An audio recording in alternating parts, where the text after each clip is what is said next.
আমার দুঃখীকে দেখেছে।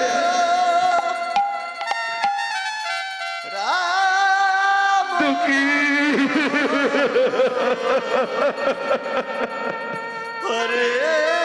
দুঃখী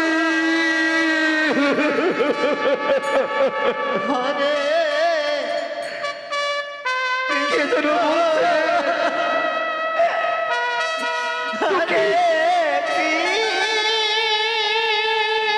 স্বামী স্বামী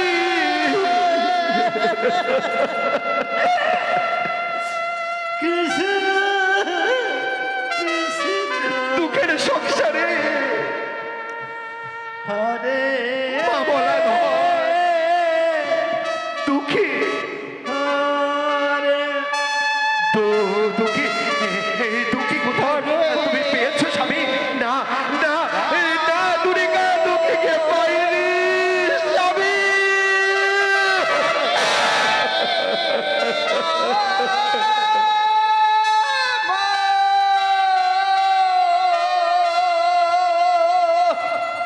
কৃষ্ণমণ্ডল বলছে দুর্গা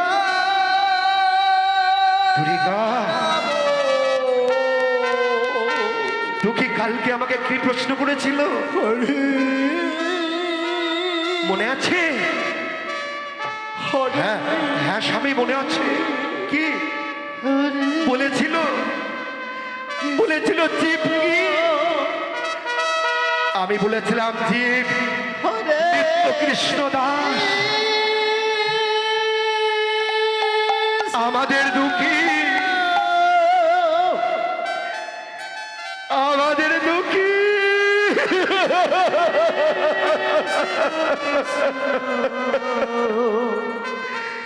হে কৃষ্ণ হে দয়াময়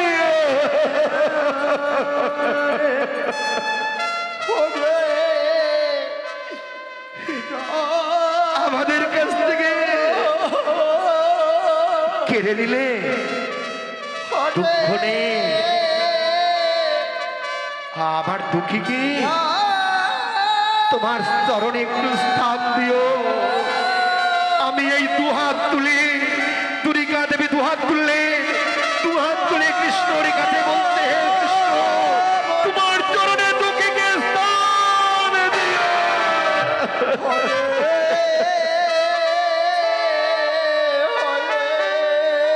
স্বামী স্ত্রী নয়ন জলে বুক বসিয়ে কাঁদিতে কাঁদিতে চলে আসে। কৃষ্ণ কৃষ্ণ হরে হরে হরে রাম হরে রাম রাম রাম হরে হরে হরে কৃষ্ণ দুঃখী চলেছে কৃষ্ণ দুঃখী হরে হরে গুরুদেব হরে রাম গুরুদেব সেই উড়িষ্যা জেলা থেকে মেদিনীপুর থেকে চলেছে সকলের কাছে বলছে ওগো ওগো ওই নবদ্বীপ কত দূর বলতে পারো?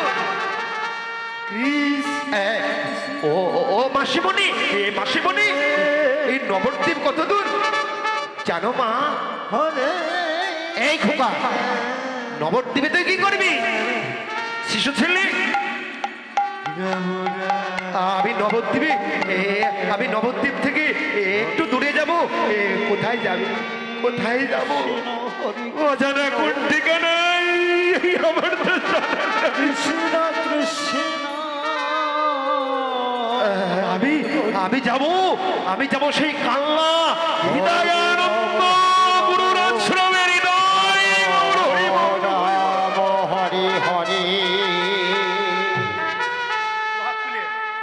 হরে কৃষ্ণ হরি বল হরি বল কাল্লা হৃদয়ানন্দ গুরুদেবীর আশ্রম। গুরুদেব যাচ্ছি। আজকে আমার একটি ভক্ত চলেছে। দুঃখী ছুটতে ছুটতে এটা বুঝি সেই গুরু আশ্রম। আপনি হৃদয়ানন্দ? হ্যাঁ হ্যাঁ বাবা, এসো আমার বুকে, এসো আমার বুকে, বুকে জড়িয়ে ধরলে দুঃখী চরণে ভক্তি নিবেদন করলেন।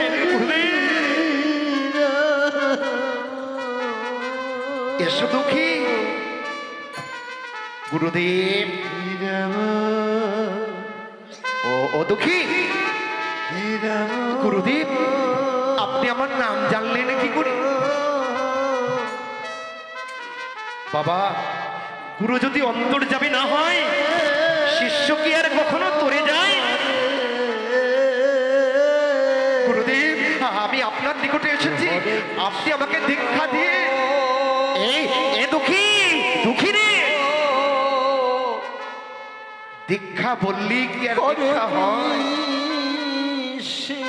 গুরুর নিকটে দীক্ষা নিতে হলে গুরুর কাছে পরীক্ষা দিতে হয়। বলুন গুরুদেব, বলুন আমাকে কি পরীক্ষা দিতে হবে? আপনি আমাকে বঞ্চিত হবে তাই বুঝি? পারবি রে দুঃখী?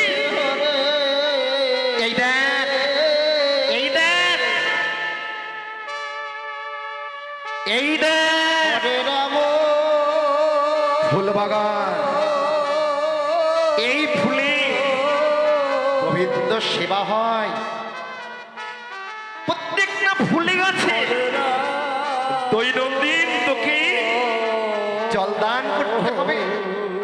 জলদান করলে সেই গাছে ফুল ফুটবে, সেই ফুলে কৃষ্ণ পূজা হবে। যখনই কৃষ্ণ পূজা হবে, কৃষ্ণের কৃপা হবে, তখন শাস্ত্র বললেন কৃষ্ণ কৃপা জগৎময়। গুরু কৃপা কোনো ভাগ্যবানের হয়। সেই গুরু যদি কৃপা করে শিষ্যকে নাম দেয়, নামের দ্বারাই প্রাণ গোবিন্দ।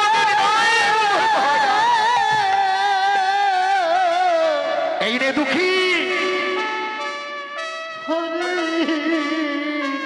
দুঃখী, এই কলসি তোকে দিলাম, নে পারবি? গুরুদেব, আমাকে যে পারতেই হবে। আপনি আমাকে দে। এই আমি দু হাত বাড়িয়েছি, দুঃখীর হাতে কলসিটা তুলে দিল। না, দেখি তুমি দীক্ষার যোগ্য কিনা। তবে কথাটা মনে থাকে জানো গুরুদেব, কলসিটা রেখে গুরু চরণে ভক্তি করলে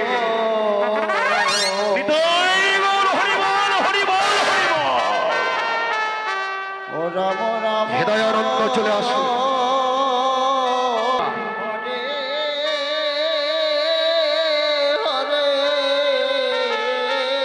কৃষ্ণ হলো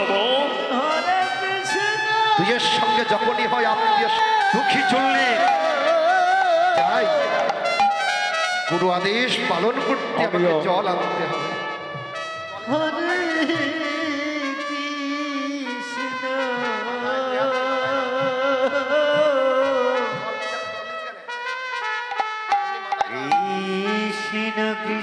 দুঃখী দৈনন্দিন ফুল বাগানে জল দেয়।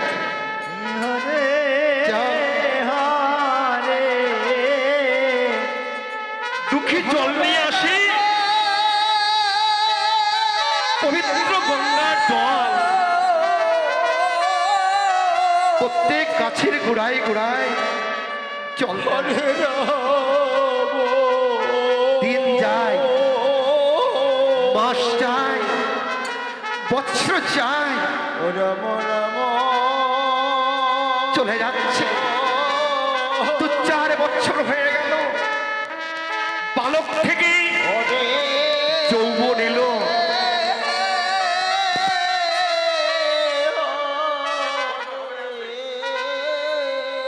কিন্তু গুরু কৃপা হলো না।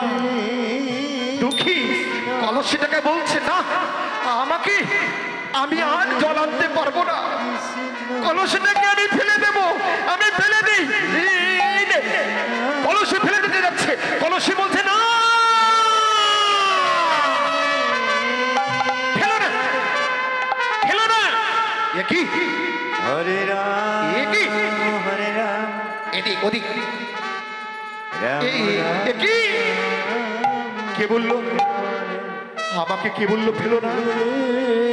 তুমি কে, তুমি কে? দুঃখী এদিক ওদিক চাইছে, কৃষ্ণ হরে হরে মাটির কলসি বলছে আমি। তুমি কে? আমি মাটির কলসি। এ কি বললে? মাটির কলসি কথা বলতে পারে? কলসের দিকে লক্ষ্য করে, কেন কেন হাঁটুকড়ি দিয়ে বসে, কেন তুমি আমাকে ডাকলে? কৃষ্ণ হরে হরে তবে মাটির কলসি বলছে তুমি কেন আমাকে ফেলে দিচ্ছ? আমি কেন ফেলে দিচ্ছি জানো? আমি সেই পিতা মাতাকে ছেড়ে বাল্যকালে এসেছি গুরুর নিকটে, আমি কি নাম আশ্রয় করব বলে রাম রাম গুরুদেব আমাকে নাম না দিয়ে মাটির কলসি হাতে ধরিয়ে দিয়েছে। দিন যায়, বছর যায়, বালক থেকে যৌবন হলো, গুরুর কৃপা হলো না, তাই তোমাকে আমি ফেলে দিচ্ছি না।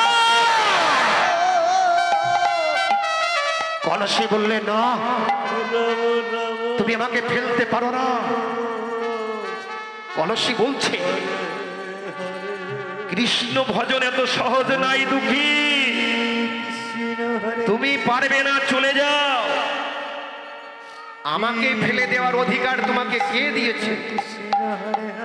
তুমি জানো আমি কোন কর্ম ফলে আমি আজকে মাটির কলসি হয়ে গোবিন্দ সেবায় এসেছি?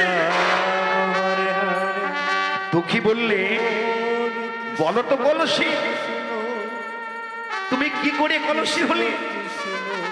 কলসি দুঃখীকে বলছে শোনো দুঃখী, আমি মাঠের মাটি ছিলাম, এক কোমর বেটায় আমাকে কুদাল নিয়ে গেল, কুদাল দিয়ে কুপিয়ে কুপিয়ে আমাকে ঝুড়িতে তুলল, নিয়ে আসলো তার বাড়িতে, আমার উপরে জল ঢেলে দিল, দুই পা দিয়ে মারাতে লাগলো। আমি দেখলাম ওই কুমোর বেটা, ছোট কুমোর বেটার অন্তরে মায়া নয়, আমাকে দুই পা দিয়ে বাড়াচ্ছে। তারপরে দেখলাম না, আমার ভিতরে কত খাপড়া ছিল, কত কাকড় ছিল, সেগুলোকে বেছে বেছে আমাকে সুন্দর একটা মাটির তাল তৈরি করে ফেললো। তারপর দুঃখী বলছে তারপর তারপর কি করলো জানো? সুন্দর একটা বলের মতো করে নিল, ওই কুমোর বেটা হাতে করে নিয়ে একটা ঘরে চলে গেল। আমি ভাবলাম আমাকে বোধহয় ঘরে নিয়ে গিয়ে ভালো জায়গাতে রেখে দেবে, কিন্তু না, একটা বড় চাকার উপরে নিয়ে গিয়ে রাখলো। ওই কুমোরে বেটা একটা লাঠি নিয়ে এলো, লাঠি এনে চাকার এক কোণে বাঁধি বন বন করে পাক দিতে, আর কৃষ্ণ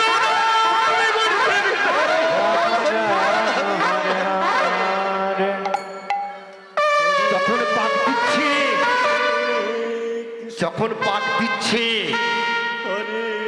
আমি তখন অন্ধকার দেখছি, তার দুটি হাতে সুন্দর কারুকার্য দ্বারাই একটা সুন্দর কলসি তৈরি হয়ে গেল। আমি ভাবলাম আমার মনে হয় কষ্টটা লাঘব হয়ে গেল, আমাকে নিয়ে গেল, কলসি বানিয়ে চৈত মাসের প্রখর রৌদ্র, সেই প্রখর রৌদ্রে নিয়ে গিয়ে ঝাঝা রৌদ্র আমাকে সেই রৌদ্রে রেখে দিল। আর ওই কুমোর বেটা ঘরে চলে গেল, তাল পাতার হাওয়া খাচ্ছে, আমি রৌদ্রে পুড়ছি। আমি পুড়ে পুড়ে যখন ভাজা হয়ে গেলাম, আমাকে যত্ন করে আবার ঘরে নিয়ে গেল। আমি ভাবলাম মনে হয় আমি পাকা হয়ে গেলাম, দেখলাম না। আমাকে কি করলো জানো? একটা মাটির গর্তে নিয়ে গেল, আবার মাটির গর্তে রেখে দিয়ে আগুন জ্বালিয়ে দিল। দাউ দাউ করে জ্বলছে, সর্বাঙ্গ পুড়ে গেল। আর কৃষ্ণ বদনে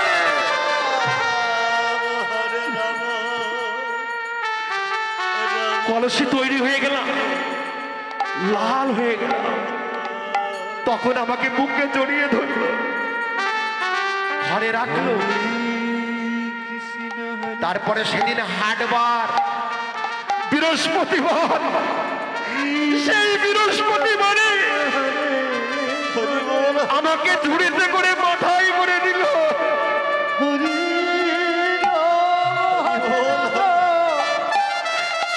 আমাকে মাথায় করে নিয়ে হাটে নিয়ে চলে গেল। আমি বললাম যে মাথায় যতক্ষণ নিয়েছে, আমি মাটি ছিলাম, আমার মনে হয় সম্মানটা একটু বেড়েছে। কিন্তু না, হাটে এমন অনেক লোকজন, সেখানে নিয়ে গিয়ে নামিয়ে দিল। আমাকে এক একজন তুলে নেয়, কাঁদাটা ধরে আর একটা করে চর মারে আর চলে যায়। তারপরে কি হলো জানো? তোমার এই গুরুদেব হৃদয়ানন্দ আমাকে পছন্দ করলো, পছন্দ করে হাতে করে তুলে নিয়ে, বা হাতে তুলে